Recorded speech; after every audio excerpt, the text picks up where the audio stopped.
खूप खूप अभिमान आहे मला. धन्यवाद. तुम्ही ज्या प्रकारे म्हणजे गेम तर खेळला तो भाग वेगळाच, परंतु हा जो प्रवास आहे की स्वतःच्या खांद्यावरती तुम्ही हे जे सगळं प्रवास घेतलेला आहे, आणि खूप खूप शुभेच्छा केदार भाऊ. खरंच हिंमत लागते, कमिटमेंट लागते आणि ती पूर्ण करणे. जेव्हा तुम्ही सूरजला शब्द दिला नव्हता, पण तुम्ही स्वतःलाच शब्द दिला होता, ती कमिटमेंट तुम्ही आज पूर्ण केली. तुम्हाला जिओ स्टुडिओजला आणि मला वाटतं की सूरजवर कित्येक लोक महाराष्ट्रात प्रेम करतात.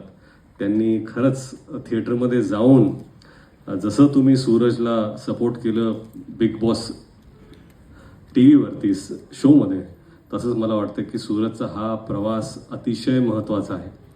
आणि प्रत्येकाने ज्या ज्या लोकांनी वोट केलं भरभरून, त्यांनी नक्कीच तिकीट काढून हा प्रवास सूरजचा पाहावा, एवढीच मी अपेक्षा करतो आणि विनंतीही करतो. Thank you so much.